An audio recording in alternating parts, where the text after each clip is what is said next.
Assalamualaikum warahmatullahi wabarakatuh.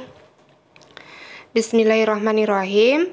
Anak-anakku sekalian, sebelum belajar, mari kita berdoa terlebih dahulu ya. Allahumma ftah lana hikmataka wanshur alaina rahmataka min hosaini min rahmatika ya arhamar rahimin. Amin.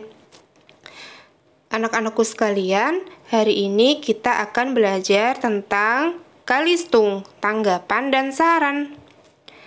Kalimat tanggapan adalah kalimat pendapat kita terhadap suatu peristiwa.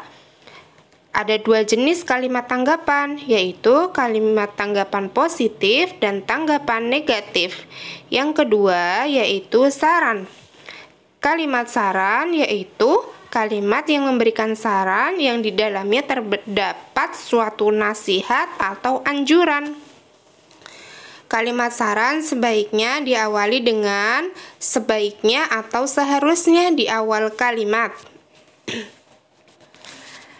Langkah-langkah membuat kalimat tanggapan ada 4. Yang pertama, harus akurat dengan fakta dan data. Yang kedua, dapat dipertimbangkan kebenarannya. Yang ketiga, sesuai dengan topik yang dibahas. Yang keempat, respon yang ditunjukkan tidak boleh berlebihan ya. Ingat ya, ada 4 langkah-langkah untuk membuat kalimat tanggapan. Kemudian, langkah-langkah membuat kalimat saran. Ada 4 juga. Yang pertama, temukan permasalahan yang ada.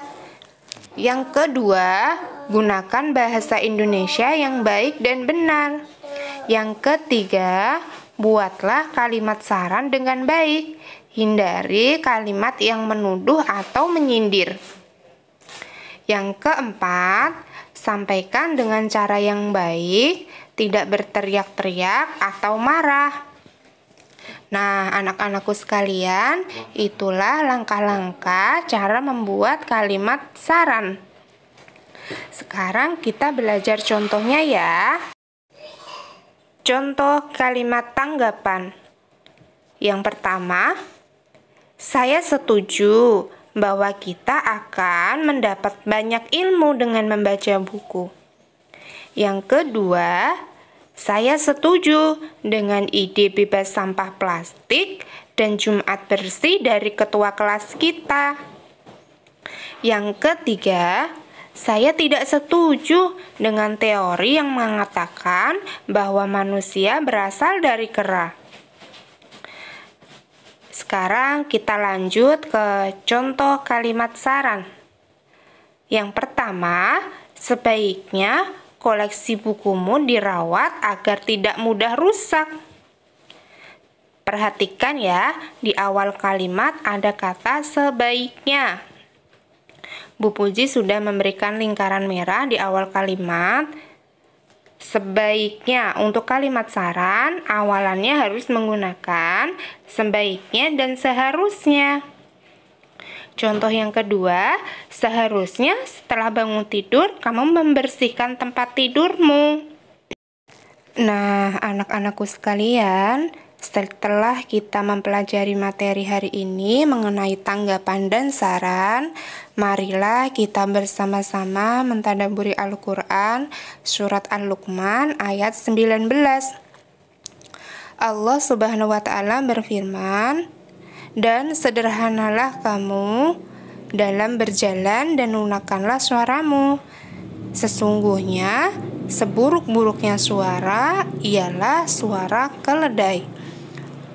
Quraisy Al-Luqman ayat 19. Ayat ini membahas tentang bagaimana Al-Quran mengajarkan kita agar merendahkan suara kita saat berbicara.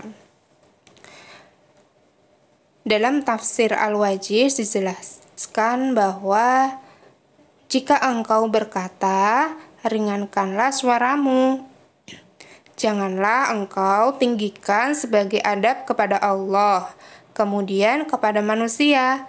Maka jika engkau tinggikan suaramu, hal itu adalah sebuah amalan-amalan yang buruk yang menyerupai keledai. Pada wasiat ini ada peringatan kepada kita untuk tidak meninggikan suara kita ketika kita berbicara kepada orang lain. Nah, materi hari ini sudah selesai ya. Ada 5 soal untuk kalian berlatih mengenai materi kalimat tanggapan dan saran. Nah, jangan lupa ya, nanti kirimkan tugasnya kepada Bu Puji. Terima kasih yang sudah menyimak. Tetap semangat belajarnya ya, dan kuatkan hafalannya. Terima kasih. Wassalamualaikum warahmatullahi wabarakatuh.